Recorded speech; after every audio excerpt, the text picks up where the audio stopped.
confusion. People wanna put me on the spot like I was Oxy 10. Box me in with the safe option, it's not for Ken. No pigeonholing, I'm ripping and open once again. Flipping and kicking at the slick lyrical Donnie Yen. The quintessential influential like R.E.M. Redesigning rap drones by the grass with a Parker pen.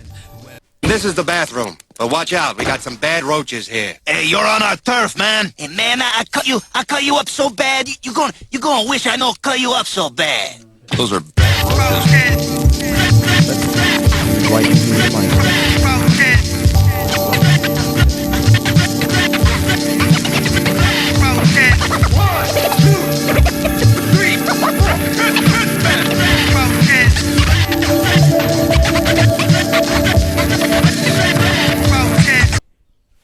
Hello, welcome to Peep Live, episode number 16, coming to you live from the centre of Newcastle upon Tyne, from our main studio.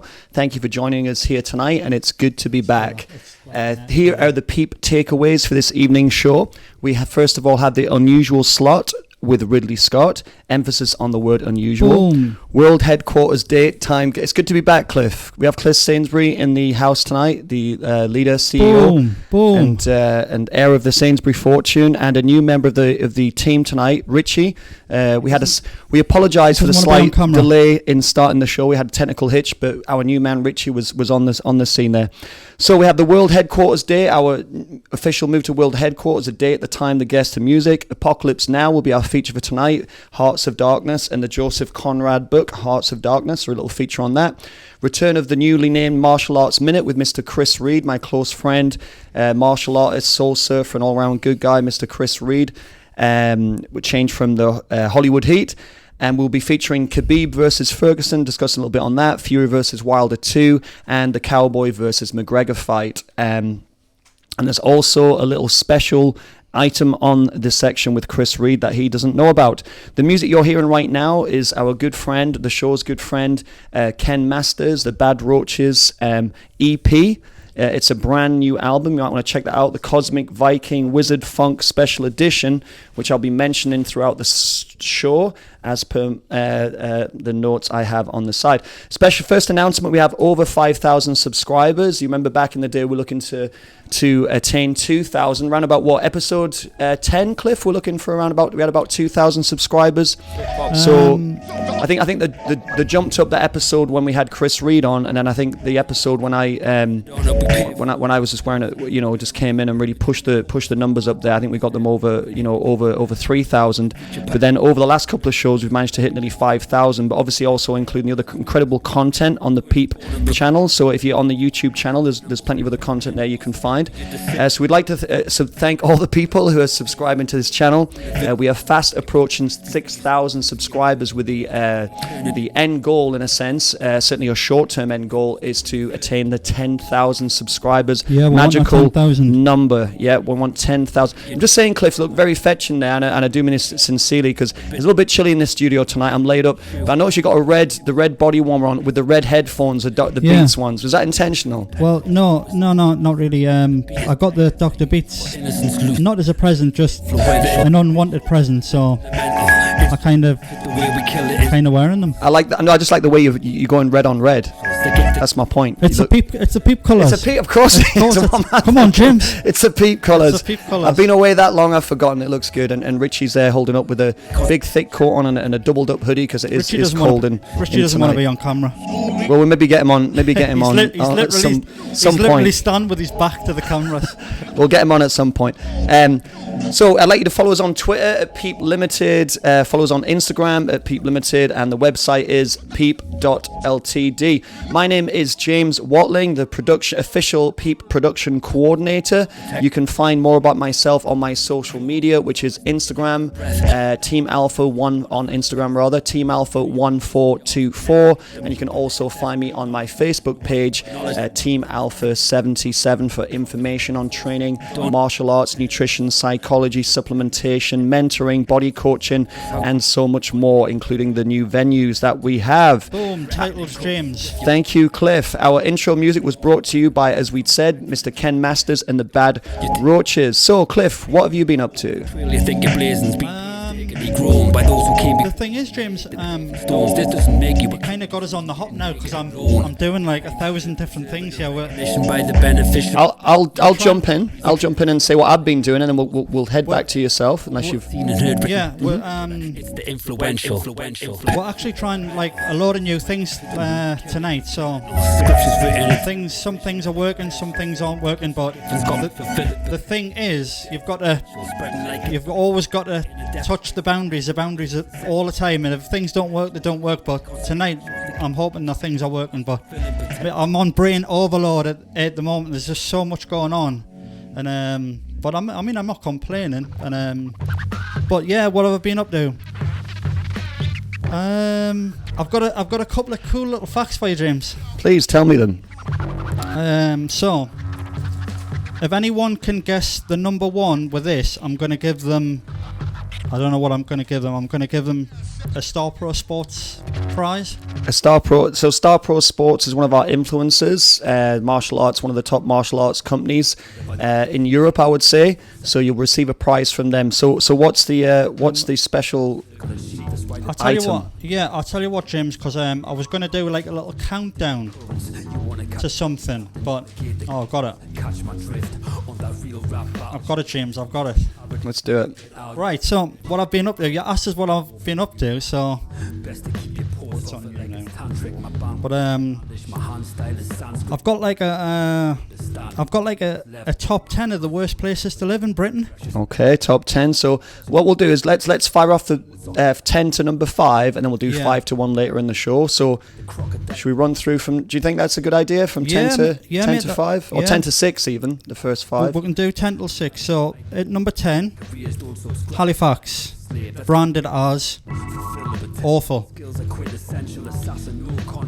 Number 9, we've got Stoke-on-Trent, branded as run down. Run down.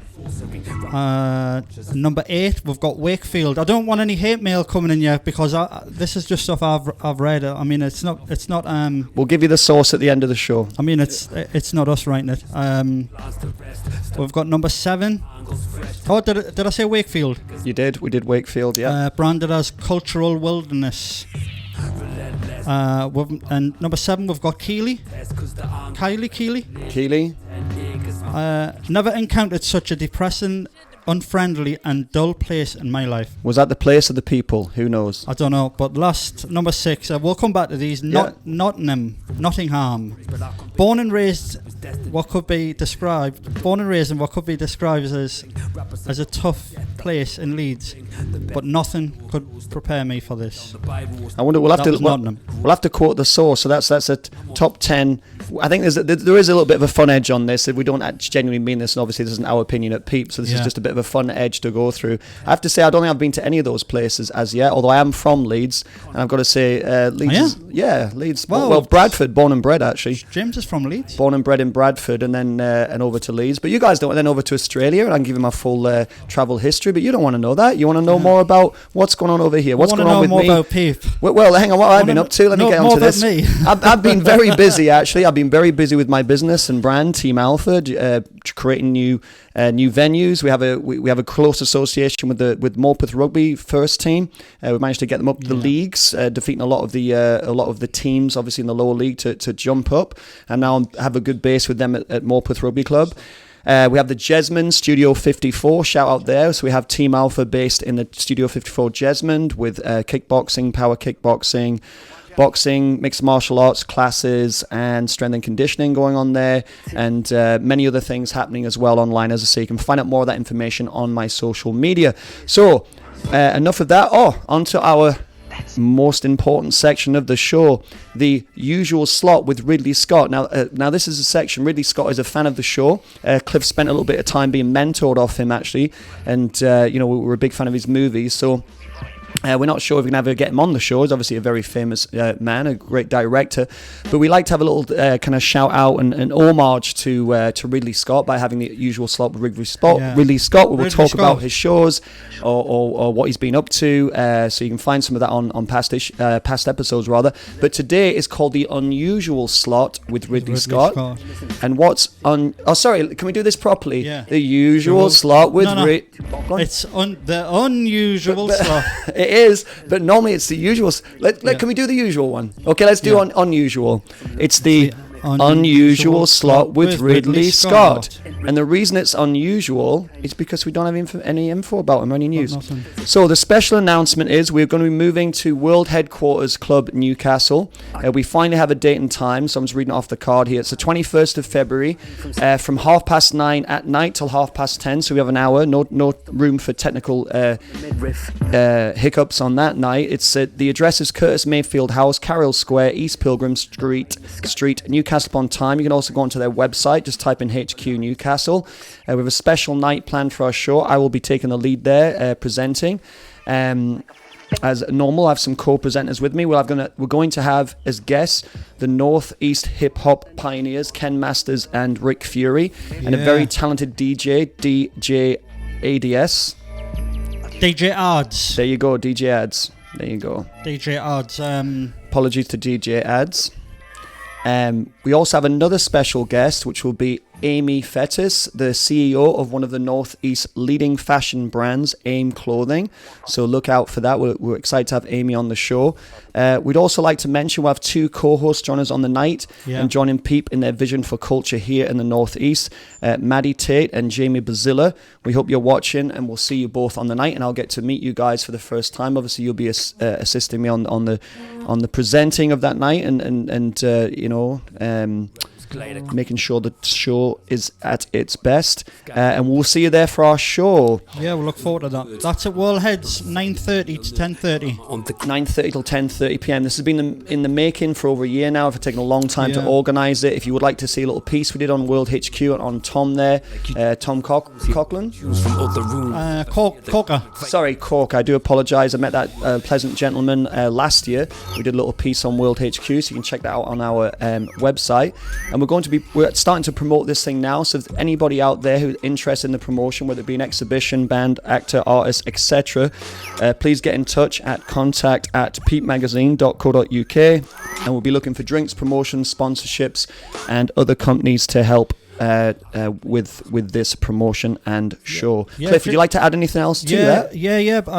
I would just like to add, because the special guests who you've just mentioned, 2 or 3 of them are Ken Masters, who these are his tunes playing in the background, if you can all hear it, with DJ Ads, and Rick Fury, they're all Northeast lads and pioneers of hip hop. They've been doing they've been championing. They've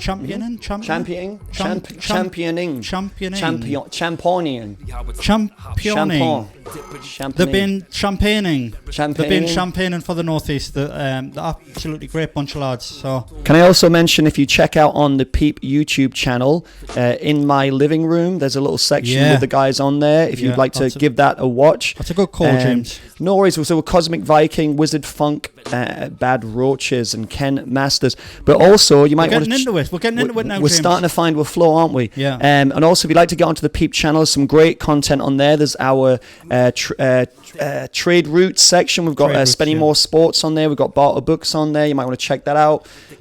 We also have a really interesting feature that Cliff himself did, which I absolutely loved, with a local contemporary artist called John. John. And it's what was it called? I can't remember. It was brilliant though. Loved it. Neo-expressionism. Yeah, fantastic little article there. Neo-expressionism really by John, the great John Wood. John Wood, and obviously you can check out the past-ish episodes of Peep Live. We're also going to be bringing some more content for you, some outside the studio content. We're going to be visiting Studio 54, which is where AIM Clothing is based, with Amy Fettis and myself, Team Alpha, are based there. That's our Jesmond base, rather, or Jesmond side of things, section. We're also going to be doing. We're going to visit 222.2 Jiu-Jitsu with Tyrone Elliott. I'm going to be training there with Tyrone and doing a short piece on 222. Potentially a piece over with Stevie Ibbotson. I'll be training with Stevie and some kickboxing, doing a little feature on his gym as well. And we're going to be doing a little bit of footage potentially at the Everyman Cinema. Everyman, yeah. Yeah, and the Newcastle Castle. And Elite Fitness in Alnwick, where Team Alpha also has a base. We'll be following up there with Mr. Ollie Dial. A bit more information and a little tour of the gym, a bit more in-depth than last time. We did a short feature on that in the past. A little bit on Almouth, the historical Almouth. We're going to visit there, have an outdoor shoot, and many other things coming up on Peep. Now, I'd like to move to our main section in a second, which is going to be on Apocalypse Now, but I think Cliff wants to say a few words. Yeah, just can I just give a little plug to the album that's playing in the background, which is I know James, you've just gave an announcement, but my good friend Ken, he will be playing at the Clooney on the 29th of February, and if anyone doesn't know where the Clooney is, it's obviously in Newcastle, but it's under Biker Bridge, and apparently all the bad ROACHES are getting together in a lineup, and it's gonna be the first time that they're all going to be together playing this one gig at the Clooney. So it's called The Thing. The Thing. And that's going to be at the 29th of February at the Clooney. So I'll be down there, hopefully filming it all. So it's going to be a great night. Get yourselves down, or get in touch with Ken, or go on the Facebook page and check it out. Brilliant. Well, we've got 2 dates there for you. The 21st of February, which is our next live show at World Headquarters, and the 29th of February, which is the feature with Mr. Ken Masters. So we're going to move on to the main section, which is Apocalypse Now. We're going to talk a little bit about the film Apocalypse Now. So it's quite a cult film and a very well-known film, starring Martin Sheen and Marlon Brando. Now, the film itself was based on a book. Do we have the film? Where is the film? I've got it up on screen, James. Brilliant, thank you. So Apocalypse Now, it's a very, as I say, cult and a non-commercial film that gathered weight. It's ranked very highly on likes of IMDb, and essentially the film, as I say, stars Martin Sheen and Marlon Brando, and it's a story of Martin Sheen's character, who is essentially tasked to assassinate Marlon Brando, Colonel Kurtz, who has gone rogue in the jungles in Vietnam. It's set during the Vietnam War, as he's, as I said, gone rogue and taken on local tribes and essentially started off his own, taken over, what would the word be? He's become a cult leader. And he's essentially started his own kind of mini country within a country. He went AWOL. His own, but his own kingdom. He started his own kingdom. He's gone AWOL, and the military want to have him hunted down, assassinated, and taken down before he, it becomes public knowledge and more trouble ensues. Now, the film Apocalypse Now, is based on the book Joseph Conrad, which is quite a famous book, which I'm going to hold up to camera. Can we see that? Joseph Conrad. You're making it hard for us, James. Am I? Do you want it in or out? No, go on. Which one? Boom, how's that? There you go. So the book it's quite a famous book. I have a brief synopsis of it, which I'll read actually off the back of the book. I wrote my own synopsis, which I can just give you. So the book is essentially, it's set in 1890s, and the story is told by a character Marlowe whilst on a yacht in the Thames, and he talks about, it's based in as I say, the 1890s. It talks of the ivory trade in deep Africa and tells a story featuring Kurtz, who's one of the most successful ivory hunters and collectors. And Marlowe is tasked to not assassinate him, but to find Kurtz, the character Kurtz, and track him down and find out how he's become so successful. And it turns out that he's essentially become has gone insane. He's taken over some of the tribes. He's taken the heads of other tribes and become again a cult leader. there's undertones of racism in the book. However, it's not racism in the traditional sense. It's also more nationalism, because they talk about Rome and how the people of Rome and how that was a primitive system in comparison to modern day England and Africa. Deepest Africa is called essentially the Dark. It's an undiscovered country. So I didn't actually get a chance to read the book, so I had to brief over it and look through and catch up on some information and synopsises of the book. But the film is based within this book. Now, there was a documentary called The Heart of Darkness, which is talking about the making of the film Apocalypse Now and all the I don't want to say not so much tragedies, but outstanding events that had happened during the filming. So we're going to just give you some of those right now, just to brief through. And if you are interested in either reading the book Heart of Darkness or watching the film, if you haven't seen Apocalypse Now, then we recommend that you do. So here are some of the points from the making of the documentary, rather, of the making of Apocalypse Now, called The Heart of Darkness. So Eleanor Coppola, which is Francis Ford Coppola's wife, I should have also mentioned Francis Ford Coppola, very famous and controversial director, directed the film Apocalypse Now. His wife recorded conversations and shot B-roll footage whilst Coppola was making Apocalypse Now, and this footage was later compiled and made into the making of Apocalypse Now, which was called Heart of Darkness. So it all came from his wife recording him in production of the film, in filming and production of the film. A snippet from a conversation with Coppola, he said to himself that this is a $2 million disaster. I'm thinking of shooting myself. And that becomes from that the budget of the film was originally $13 million. I'm just checking my notes out, and it went over budget by $3 million. Now, Coppola was handed the money to make the film with the pretense that the film had to make $40 million or more, and if it didn't, he would be asked to pay the $3 million back. Yeah, did he not put his own hand in his pocket as well, and his own hand? He did. He did. Not somebody else's. He certainly did. He had somebody else put their hand into his pocket. Someone else has put their hand in his pocket. Yeah. So he budgeted towards the movie as well. I believe the $3 million is what he put in himself. But as I say, it was on the pretense that he would have to make $40 million or more, or he would hand the movie back. Have to hand the money back. Orson Welles tried making the film, which was originally called Heart of Darkness, back in 1939, but the studio in fact backed away. Welles was left and made Citizen Kane instead, which is a very famous film. The next fact, Marlon Brando reportedly asked for $1 million per week, and this was back in, when was the film actually released? Let's have a look. We should know this. 70, could it be in 79 now? 79? I should have this it is on my notes somewhere, and I'm struggling to find it. Hey, it's the first one back. We've had a bit of time off. What do you want from me? So this was in the late 1979. That's exactly right, Cliff. Oh, yes. It's at the top on the heading there.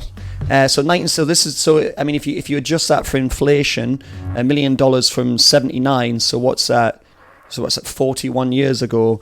I don't know the top of my head, but let's double it just for fun, or even triple it. So if somebody wants to do a quick calculation there, I'm not sure what the percentage inflation is, but it's more than $1 million now, so that's still quite a lot. And then he also wanted $1 million in advance to feature on the film. Marlon Brando then threatened to quit, but also wanted to keep his $1 million advance, which, to be honest with you, I can see his point. Harvey Keitel was the original choice to play Willard. As we've already said, Martin Sheen played that character, and he got fired and was replaced by Martin Sheen, who at the time was aged 36. A few more facts here from the documentary. The Doors song "This Is the End" is a famous song that was used in the title sequence opening scene.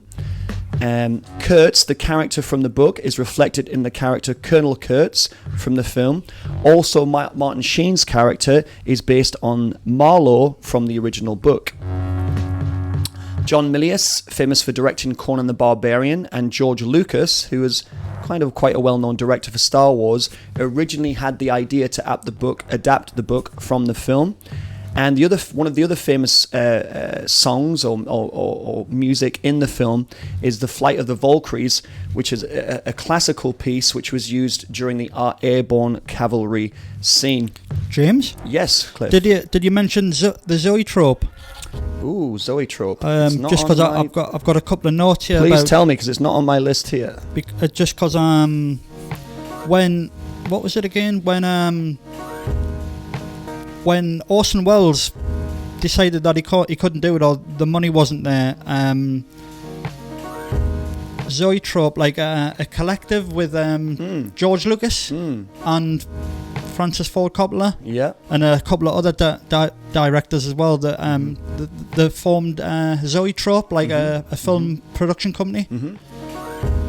And I think they were originally going to do Apocalypse Now or Heart of Darkness as well, all after Orson Welles, but then it ended up just being Francis Ford Coppola doing it. Interesting. I've just got that on my notes, so I just thought I'd throw it in. Definitely. So to summarise there, we have the book Joseph Conrad's Heart of Darkness, which is a short book, a classic. The film Apocalypse Now, and the documentary of the film Heart of Darkness. So we do recommend you watch those. Unfortunately it's not available for free on YouTube, because I like free stuff nowadays. I'm sure you guys out there can find a way to download that. But if you are interested, please check those out. Download responsibly. Joseph Conrad, Heart of Darkness, Apocalypse Now, and the documentary Heart of Darkness. I also just wanted to give a shout out to two regular listeners. First of all, my good friend and former boxing coach, Mr. Baz Jones. I'm sure he's with us tonight, watching us before he goes out to work, and his lovely girlfriend there. And also want to say a big thank you to our last prize winner, the very radiant Miss Paula Vichoric, who I hope you're watching tonight and you're enjoying the show. So thank you guys for watching, subscribing, and if you haven't already done so, please subscribe. So we're going to move on to the last part of our show, which is the Martial Arts Minute with Mr. Chris Reid. So we're hoping that Mr. Chris Reid is watching the show as we speak, and he's going to phone in, and we can discuss within the next, just have a short time discussing these three upcoming bouts. So just while we look to get in touch with Mr. Chris Reid, we're going. So Chris, if you're watching, which I'm sure I hope you are, if you could give us a ring anytime now, and we'll get you on the show to discuss these fights. So we're looking at Tyson Fury versus Deontay Wilder.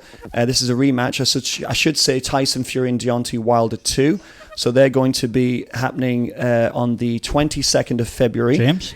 Yep. We've only been streaming for 26 minutes. You're going too quick. Well, we wanted a concise show. So we got Chris on the. Can we get Chris on the phone?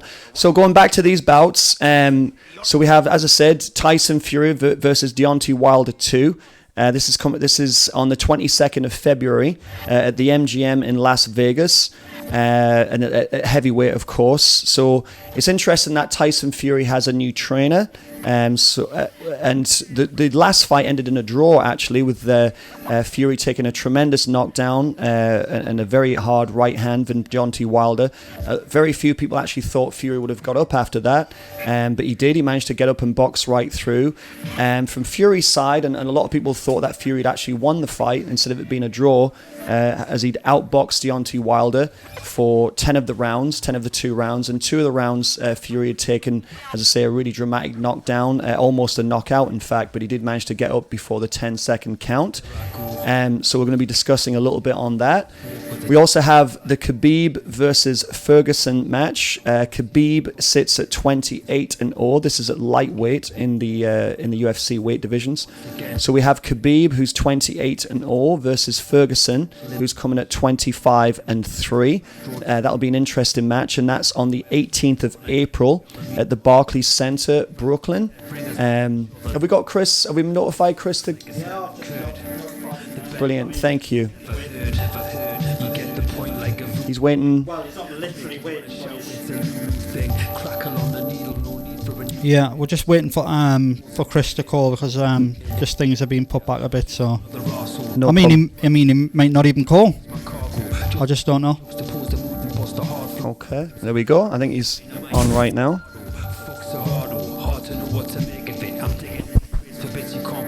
Hello. What's happening? How you doing, Chris? Good to speak to you. Good to speak to you too. What's happening, boys? Yeah, mate, it's just been a bit crazy. Not too much. Getting back on the first show. How are you doing? I'm doing really well. It's really good to speak to you guys. Let's talk about people getting punched in the face. Yeah, let's do it. What have you been up to, just briefly? What's been happening on your end? How's the training, the jiu-jitsu going?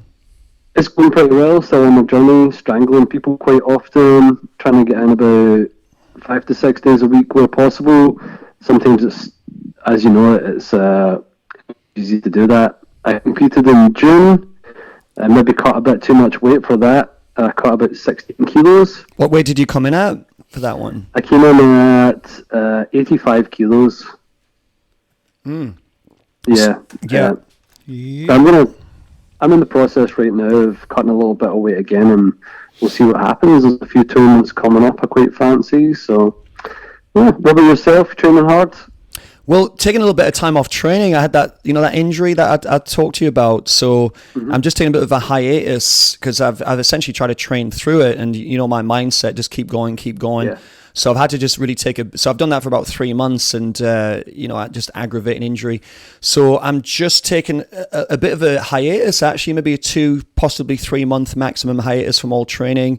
Winding down the eating a little bit, just eating a bit more regular, but still keep my athletic foods, taking a break off supplements. So my jiu-jitsu, boxing, kickboxing, the weights, the strength and conditioning, it's all just taking a back seat, and just my weight's come down about 81 kilos, which is quite light. So just letting everything sit and then get back into it again in March, and then obviously with the summer coming up, enjoy getting back into basketball and surfing as well. So, but I'm looking forward to you coming down and taking you over to 222 Jiu-Jitsu as well, my friend, because, I don't think I'll take anything over, but it'll be quite nice to come down and get some roles with your team. I would love you to come down and train with us. It'd be fantastic, and because it's really you that got me into the jiu-jitsu more. Because we talked about it for a while, because I dabbled in it on and off for maybe 10 years with David Elliott, with Ian Malone over at Origin BJJ, and now with Tyrone Elliott over at 222. So I really developed a passion for it over last year, and obviously keeping in touch with you about it, and you're encouraging me, and you were very kind enough to give me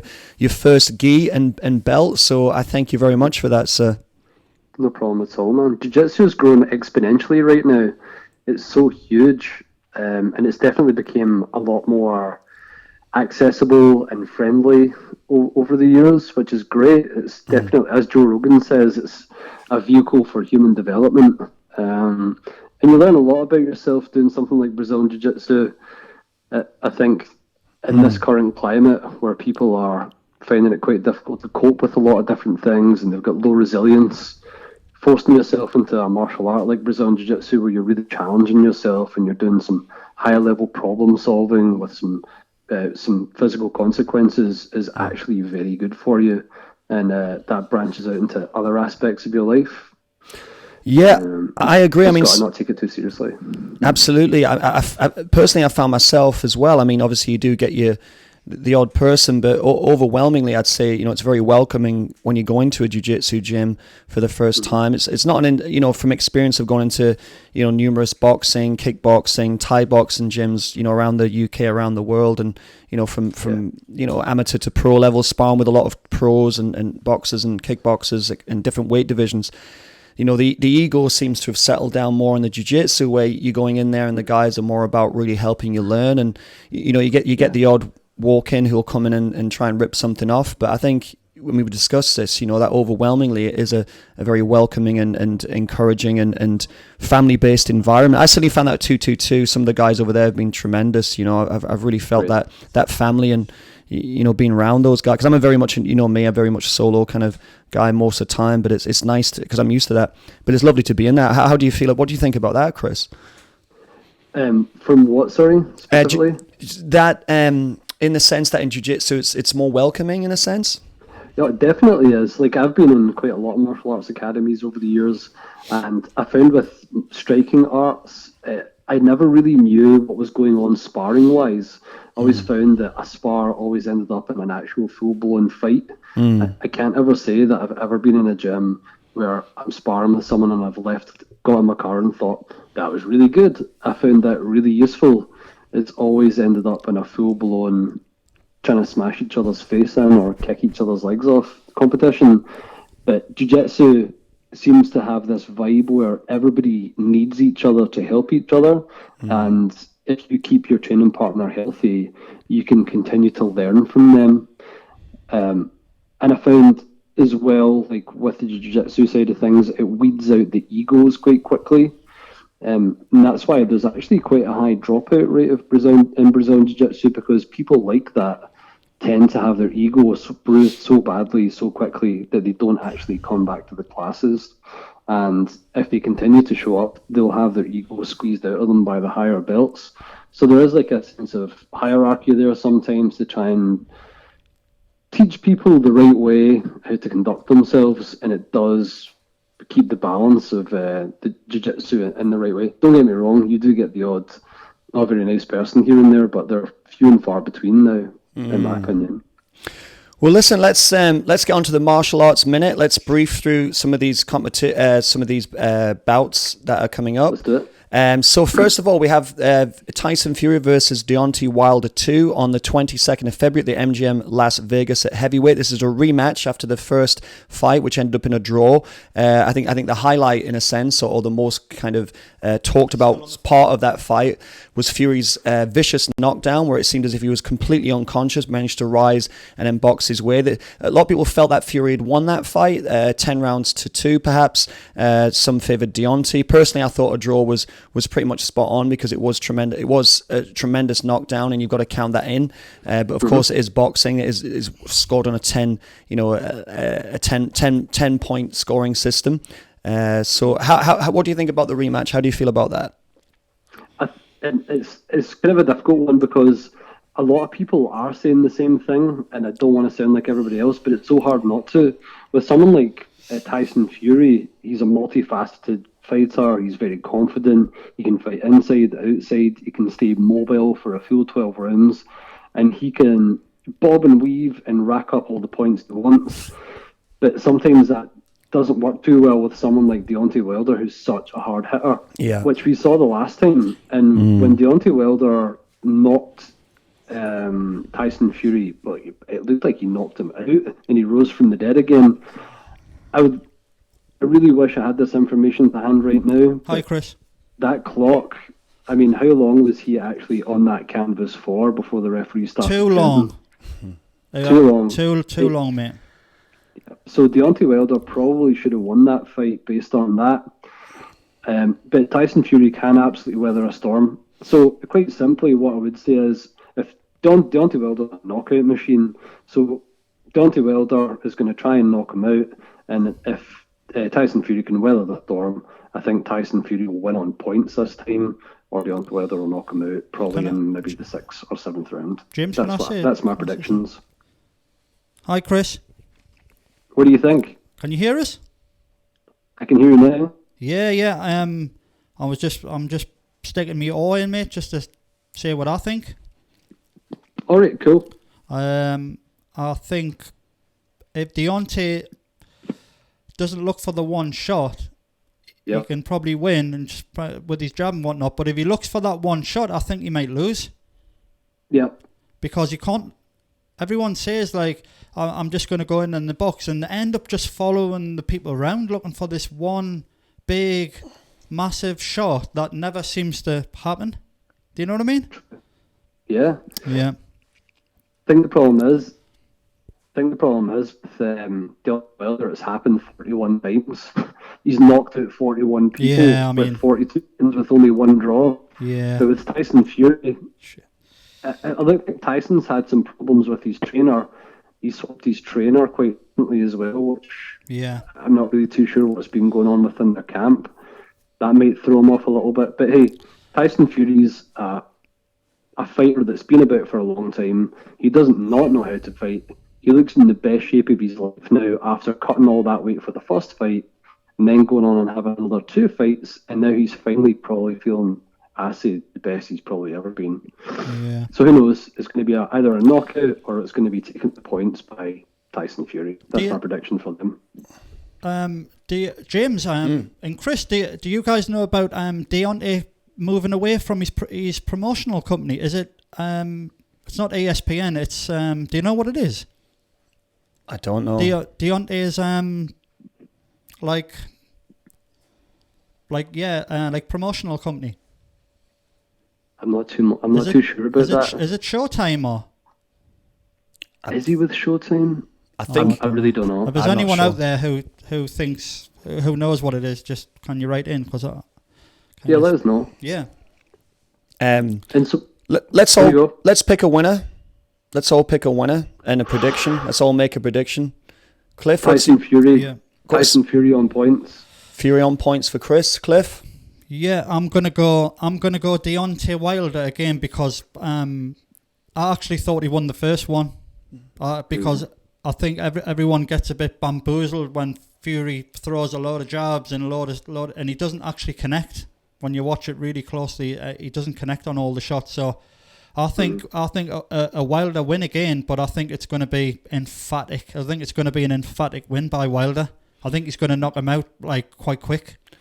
James? I'm gonna say this. First of all, I disagree. We've had quote unquote long counts in the past, and I think at the end of the day, in retrospect, you can look at it and time it, but the referee's decision is final. So I for me personally, I agree with the draw. I agree that Fury got up and he boxed.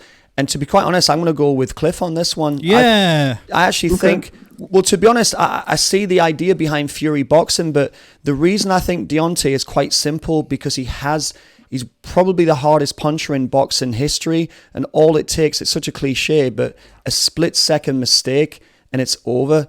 And I just don't know anything new that Fury can bring and that Deontay now hasn't seen. So I'm going to pick Deontay by KO. And I actually want Tyson Fury to win because I'm a big Tyson Fury fan and supporter. But I'm going to go Deontay. Deontay. It's Deontay. It's man from Del Monte. So let's move on to the next one, which will be, I think, more pure street. Chris, we've got Khabib versus Ferguson. Khabib at 28-0, Ferguson 25-3. The records at lightweight, and that's mixed martial arts lightweight, not boxing lightweight. It's different weights. 18th of April at Barclays Centre, Brooklyn. So we've got Khabib undefeated, never been beaten once with his his style of very hard wrestling style. And then we have Ferguson, who's considered the Chuck Norris of the modern day Chuck Norris of the mixed martial arts world, a very unorthodox fighter with tremendous striking abilities, jiu-jitsu abilities, great wrestling, a great all-rounder, and I would say very unorthodox. But this is more in your wheelhouse, Chris. How do you feel about this fight? It's a super interesting fight, and it's one we've been waiting for a long time. This fight's actually the 5th attempt they've had to try and fight each other. Yeah.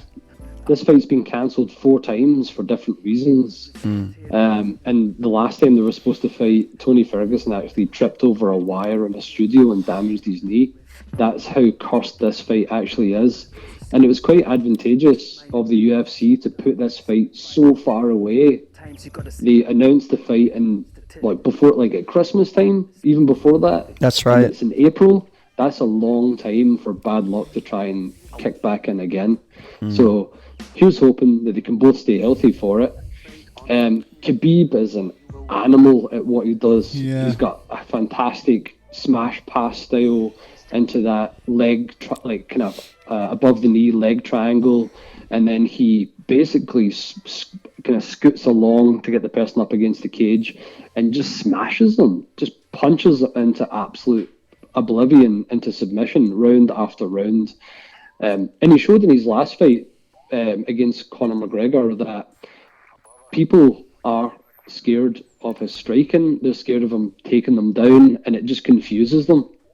Because Conor got dropped in that fight, didn't he? Chris called that fight as well. And so wobbled. You can almost predict the same thing's going to happen again to Tony. Tony's got to really stay out the way from that takedown and have fantastic takedown defense and keep the fight standing. Chris. Khabib, in some of his fights, he's been absolutely rocked by punches. It's just finding a consistency in that and being able to either finish it pretty quickly or stay out the way of the takedowns to be able to continue a barrage of punches to win.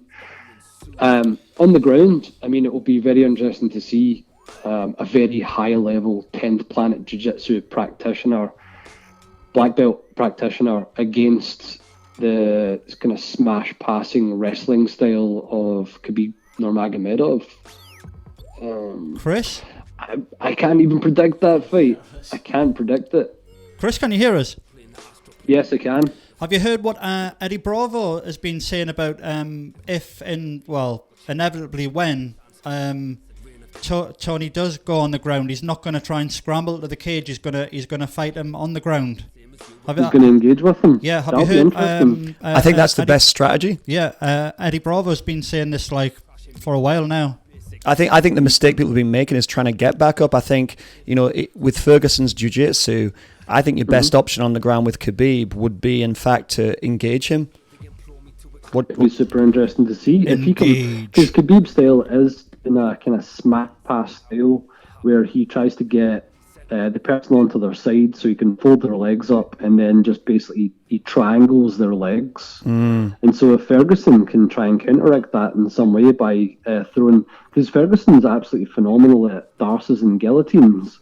So if Ferguson can get him threatened with darces and guillotines galore, and that might make Khabib back off a little bit and think, poof, well, I'm not going anywhere near that, and it might force him to stand.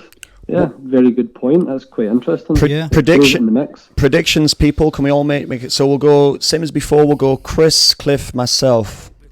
What do you predict? Tony Ferguson by submission. He's Tony Ferguson. Whoa! What round would you pick? It's a 5-rounders because it's a world title, isn't it? Is that right? I think it'll be the second round.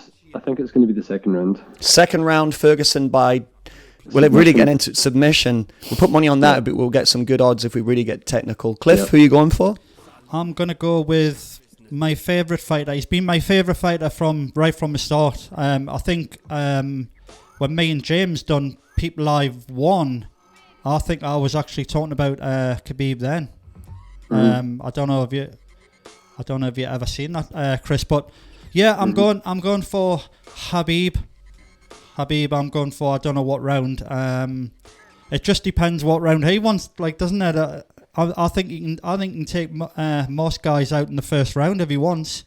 But he's got this, like, he's got kind of a sick fascination of playing with his opponents and getting himself into positions that he knows he can get out of. And when he wants to turn that screw, he can just do it anytime he wants. Okay. I'm going to go for round 3. Okay, I'm going to pick Ferguson by strikes leading to a submission. So I'm going to go with that. Okay, the last part of Martial Arts Minute now. We're going to go with Donald Cowboy Cerrone versus Conor McGregor, the notorious. Cerrone's coming in with a 36-13 0-1 record, and McGregor with a 21-4-0 record. His mixed martial arts record, of course, not his pro boxing record, which is 0-1. That's welterweight, which is on. That's actually soon. That's the 18th of January at the T-Mobile. Yeah, T-Mobile Arena, Las Vegas. So just a brief one on this one, Cliff. How do you feel? I mean, personally, if you don't mind me just jumping in right now, I'm going to say that I've got a lot of respect for Cerrone. He's obviously very experienced. I believe he has the highest fight record and overall win record, but obviously not win to loss ratio. And he's a very experienced kickboxer, from what I understand, but also very good with his jiu-jitsu.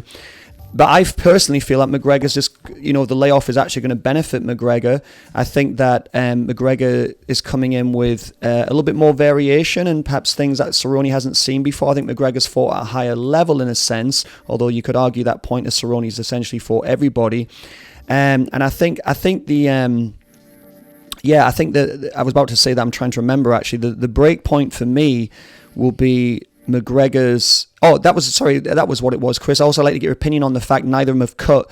They're essentially eating well, they're not water loading. They're just eating well, and when I mean well, athletically, so eating clean, I would imagine, training, but no water cut. So just a brief on that one, please, Chris. How do you feel about that and the water cut specifically, or the lack of so? Yeah, well, the first time McGregor fought at 170 was the Nate Diaz fight. He got really tired, got punched about the head and strangled. And then the second time he fought at 170 was with Nate Diaz again, and he did look really tired in the later rounds and kind of won by running away and point fighting. I think Cerrone really enjoys being at this weight. I think he'll thrive being at this weight. The problem we do have is McGregor's a really quick starter, and he is lightning in a bottle. And Cowboy's a really slow starter. With big kicks to try and make Cerrone go into that big left hand, as he always does. And Cerrone seems to wilt in massive fights. He really cannot cope with the pressure of it all. The difference in this one is McGregor is actually being quite nice to him and civilized and relaxed, which is actually feeding into something that Cerrone really needs in this big competition. If it hits the ground, Cerrone's got some high-level jiu-jitsu. He strangled some major guys with triangles. So it's a difficult one to call. It's a high-pressure fight for both people, because if McGregor loses this fight, where does it place him? If Cowboy loses this fight, he remains the journeyman that he is. Yeah. So let's all pick a fighter. So Chris, Cliff, and myself to pick a fighter, a winner. Me first? Yes. Yeah. Conor McGregor's going to knock him out in the first round. What? Nice. Cliff? I want to say Cowboy, but because can I just say You this? sound disappointed. No, it's just because I think he's kind of overwhelmed with Conor McGregor for some reason, and he should just think about himself. And I think unfortunately he's going to play into Conor McGregor's hands, and he's wanting like this barroom brawl where he should be utilizing his skills, and he should be thinking about his own skills, not Conor McGregor's skills, and wanting to fight him. You play your own strengths, not the other guy's strengths. Yeah, but he's quite keen to just do a stand-up fight with him. Yeah, unfortunately, I think it's going to be McGregor, because I'm not like a McGregor fan, but I don't want any hate mail. I'm just not a fan. But I really want Cowboy to win, but I just can't see it. James, what do you think, mate? Well, I could see Cowboy winning, actually, because I think he's got all the fundamentals. He has got high level jiu-jitsu. He's not a journeyman, in my opinion. He's a good solid fighter, a great solid fighter, and he has beaten some good guys. But I think McGregor's going to be fresh, and I think the freshness is what's going to make the difference.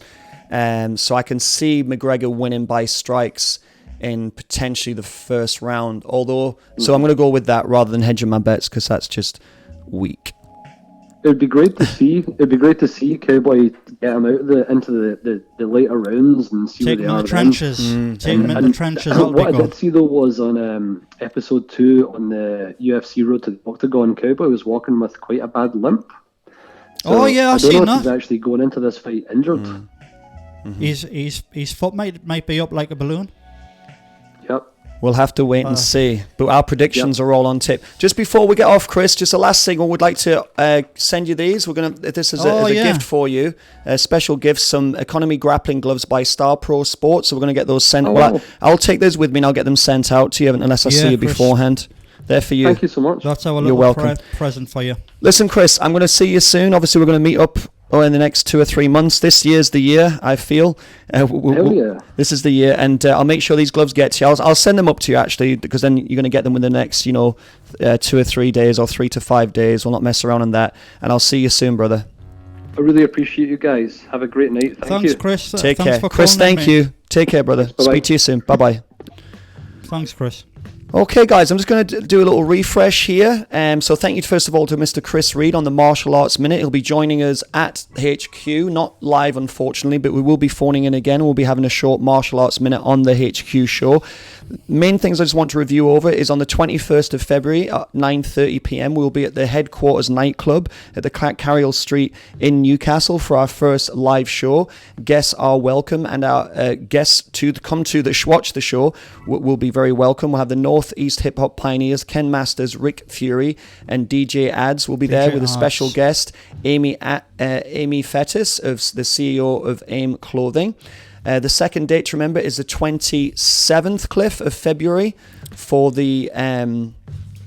No, the 29th. 29th, I was going to say 29th. Yeah, the 29th of February. 29th of February at the Clooney under Biker Bridge, Newcastle. The Thing. There's going to be Bad Roaches lineup will be performing for the first time, and that will be with Ken Masters as well. We'd also like to just point out on Instagram, you can find us on @peep.ltd, on Twitter @peep.ltd, youtube.com/peepmagazine. You can also find issue.com/peepmagazine.co.uk, our online magazine. We'd like to thank you for all the subscriptions and the new viewers that we've attained over the last 12 months. We've now nearly over 5,000 subscribers. Yeah, we're looking for 10,000 this year. 10,000 this year. So that's maybe like another 5,000 we're looking for, but we're 5,130 now. So thanks to everyone who's subscribed. We all really appreciate it, and it's been a lot of hard work, but it's been fun. Absolutely, the 10,000. So listen, what we want you to do is, if you're already subscribing, if you're not subscribed, if you are, tell a friend to tell their friend.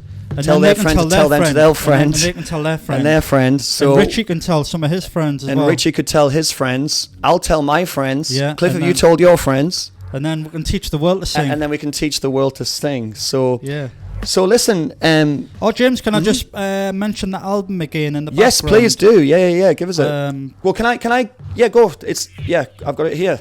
Please do. Yeah, it is Ken Masters EP. Authentic Records Bandcamp page. Catch all of this. I'm reading something else here. Yeah, this is Bad Roaches Cosmic Viking Wizard Funk Special Edition EP. Ken Masters in the background. Oh yeah, that's what it was. What I was going to say. And if you want to buy this, go to Authentic Records Bandcamp on the Facebook page, and you can catch all the artists on there. Seek the Northern will be on there. Carlo and of course Ken Masters. And if you want to see Seek the Northern and Carlo, just check out YouTube and look for The Living Room, and you can see them guys performing live in the living room. Part 2, I think it is. Part 2. Part 2, yeah. And remember all the other content we have on there on the Peep channel, the Peep YouTube channel, all that incredible content. We mentioned trade routes before. We obviously have the live shows. We've got lots of different features on there which you can find, and so please feel free to do so. And we have lots of upcoming content for you on the Northeast leading live YouTube-based subscription show. It's been a funny show, James, because we started quite late. We started late, and then we've like trucked on through. But I've missed a lot of notes that I've had brought down, but it's fine. Okay, well, for me, I think we've had For me, it's been a clean show. I mean, how long have we been on for? Like an hour?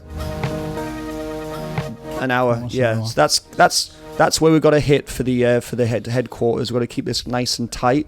Yes. So, thank you very much for joining us tonight, viewers, subscribers, and we look forward to seeing you on the 21st of February at Headquarters Nightclub. This is Cliff, Richie, and myself, James Watling. Thank you for joining us tonight. Peep out.